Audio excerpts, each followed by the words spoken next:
My name is Sarah Thompson, and I'm a 28-year-old elementary school teacher from a quiet Midwestern town. Little did I know, my life was about to take a dark and unexpected turn, unraveling secrets that would shake everything I thought I knew about my family.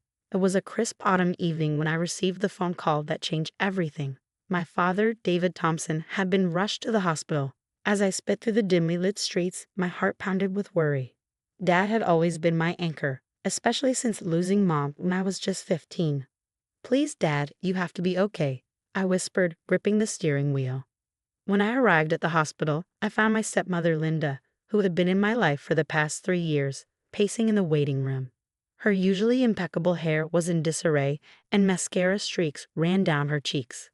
"Sarah, thank God you're here," Linda said, her voice shaky. "The doctors won't tell me anything." Just then, a doctor approached us, his expression serious. "Are you David Thompson's family?" "Yes, I'm his daughter." "How is he?" I asked, my heart in my throat. The doctor's face softened slightly. "I'm sorry, but your father is in critical condition. We're doing everything we can, but you should prepare yourselves." The next few days blurred into one, machines beeping, hushed voices, and endless prayers. I rarely left Dad's side, holding his hand and reminiscing about happier times. Linda came and went, always on her phone, which I tried to dismiss as her way of coping. On the fourth day, as I dozed in an uncomfortable chair, I felt a faint squeeze on my hand.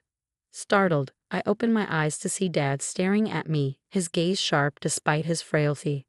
"Sarah," he whispered, his voice barely audible, "the safe in my office. The combination is your birthday. You need to." Suddenly, the machines erupted into a frenzy of alarms. Dad's eyes rolled back as his body convulsed.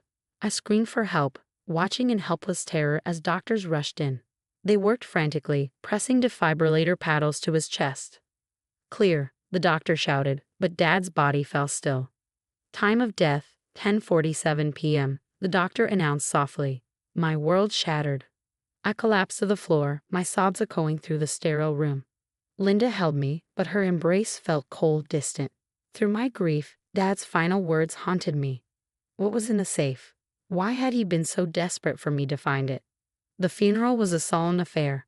As I stood by the graveside, I noticed my Uncle Robert lingering at the back of the crowd. Our eyes met, and a chill ran down my spine.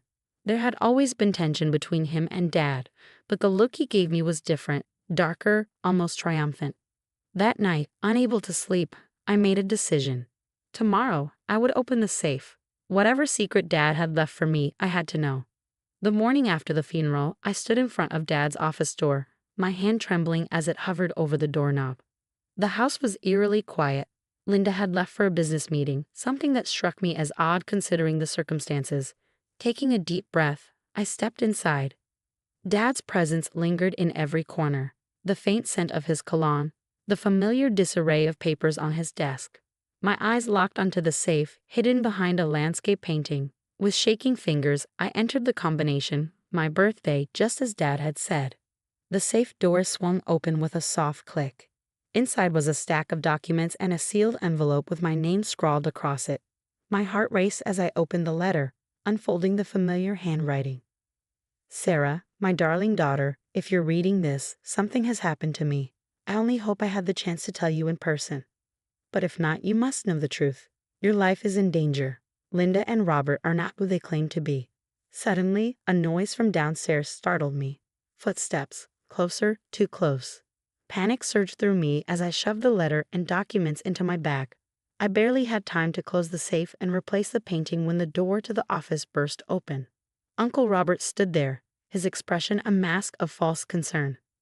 "Sarah, dear, I've been looking all over for you. The lawyer's here for the will reading." I forced a smile, my heart racing. My mind was spinning. "Of course, I'll be right down." In the living room, a stern-faced lawyer I'd never seen before sat beside Linda, who was dabbing at her eyes with a handkerchief. Robert guided me to a seat, his hand on my shoulder heavy with something that felt more like a threat than comfort. The will reading was a blur of legal jargon. But one thing became painfully clear. Everything, every last penny, every piece of property had been left to Linda. I felt like I'd been punched in the gut. "There must be some mistake," I protested, glancing between the lawyer and Linda. Dad would never. Before I could finish, Robert cut in, his voice sugary sweet. Now, Sarah, your father clearly wanted to ensure Linda was taken care of. I'm sure you want that too, don't you? Linda reached out and patted my hand, her touch icy, like she was trying to calm a wild animal rather than comfort me. I'll make sure you're provided for. Don't worry, she said, a small smug smile tugging at her lips.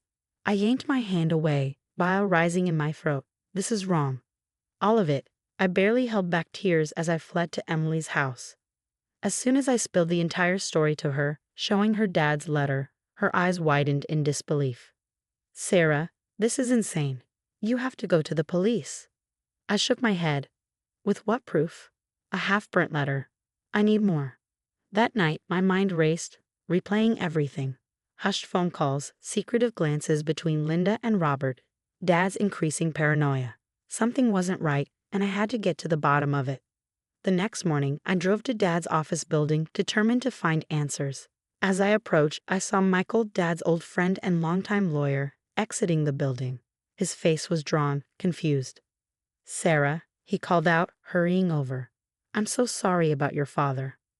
Michael, did you know about the will? I interrupted, my heart pounding. He frowned. Will? David asked me to draw up a new 1 month ago, leaving everything to you. But we never finalized it. He kept talking about protecting you from something, but wouldn't say what. My blood ran cold. That's not the will that was read yesterday, I whispered, a sick feeling in my stomach.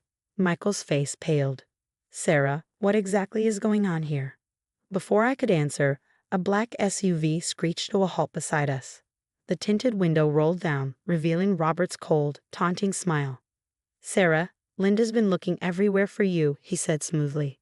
Why don't you come with me? We have so much to discuss. I glanced at Michael, fear reflected in his wide eyes. I can't trust anyone anymore. My heart pounded as I stared at Robert's menacing smile through the SUV window. In a split-second decision, I grabbed Michael's arm and bolted toward his car. Drive, I yelled as we scrambled inside. Without hesitation, Michael peeled out of the parking lot, the SUV roaring to life behind us. What the hell is going on, Sarah? Michael demanded, his knuckles white on the steering wheel. I quickly filled him in on the fake will and Dad's cryptic warning. Michael's face went ghostly pale. This is bigger than we thought, he muttered. We need help. We picked up Emily and regrouped at Michael's office, piecing together the puzzle. A chilling picture emerged. Robert, drowning in gambling debts, had teamed up with Linda to steal Dad's fortune. But how deep did the deception go? We need proof, Emily said, her investigative instincts kicking in. Security footage, handwriting samples, anything that can show the will was forged. Michael nodded grimly. I'll pull David's banking records. If there's been any unusual activity, we'll find it. As they worked, I remembered Jessica, Dad's longtime assistant. If anyone knew Dad's recent movements, it would be her. I quickly called her and arranged to meet at a quiet cafe. When she arrived, her eyes were red-rimmed with worry. She slid into the booth across from me, squeezing my hand. I've been so worried about you, Sarah, she said, voice trembling. Your father, he knew something was wrong. He made me promise to give you this if anything happened to him. She pressed a small flash drive into my palm. Hope surged through me as I closed my fingers around it. Back at Michael's office, we huddled around the computer as I plugged in the drive. A video of Dad appeared on the screen, his voice thick with emotion. Sarah, if you're watching this, I'm gone. Linda isn't who she claims to be. I discovered she's been married multiple times, always to wealthy men who died under suspicious circumstances. She's working with Robert. But I don't know how deep the conspiracy goes. Be careful who you trust. Dad's voice warned from the video, a tremor in his tone. I've hidden evidence in the old cabin. I love you, sweetheart. Stay safe. The video ended, leaving us frozen in stunned silence. We need to get to that cabin, Emily said, already grabbing her coat and heading for the door. As we drove to the secluded family vacation spot, Michael's phone rang. It was the private investigator he'd hired. You're not going to believe this, Michael said, his voice tense after hanging up. Linda's real name is Eleanor Blackwood. She's wanted in 3 states for identity fraud and embezzlement. At the cabin, we found a hidden safe behind a loose board in the wall.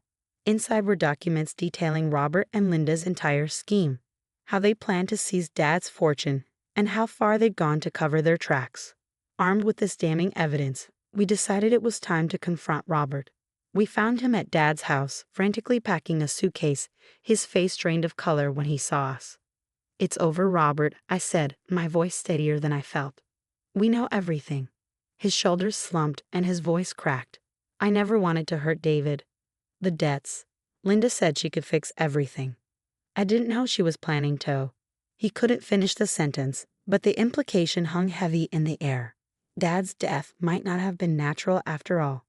Suddenly, the screech of tires outside shattered the silence.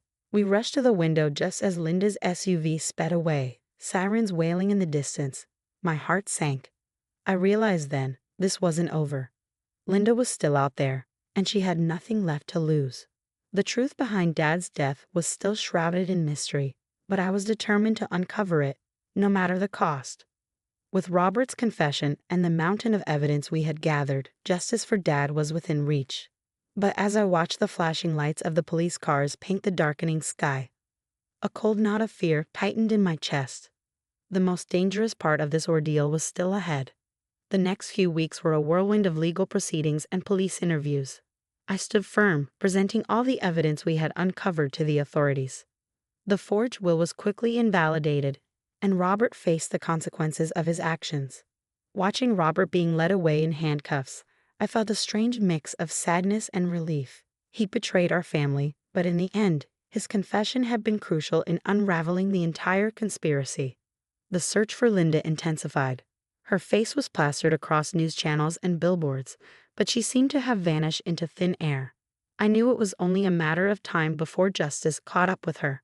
3 months after Dad's death, the call I'd been waiting for came. Linda had been arrested trying to cross the Canadian border, her trunk packed with cash and fake passports.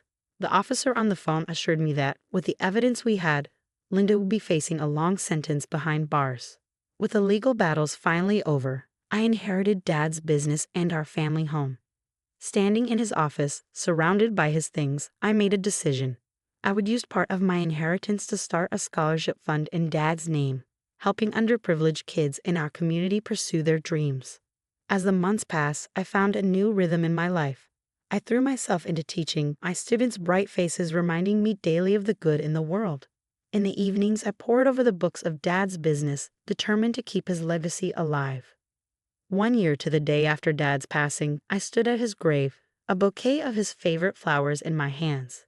The pain of loss was still there, but it had softened, now mixed with gratitude for the time we'd had and the lessons he taught me. The story of Sarah Thompson's fight for justice has come to an end. But now we turn to you, our viewers.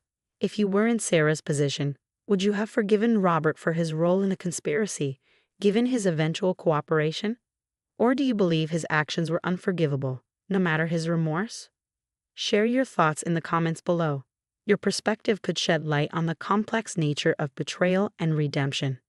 If you enjoyed this thrilling tale of family secrets and perseverance, please consider liking this video and subscribing to our channel for more captivating stories. Your support helps us continue bringing you engaging content like Sarah's journey.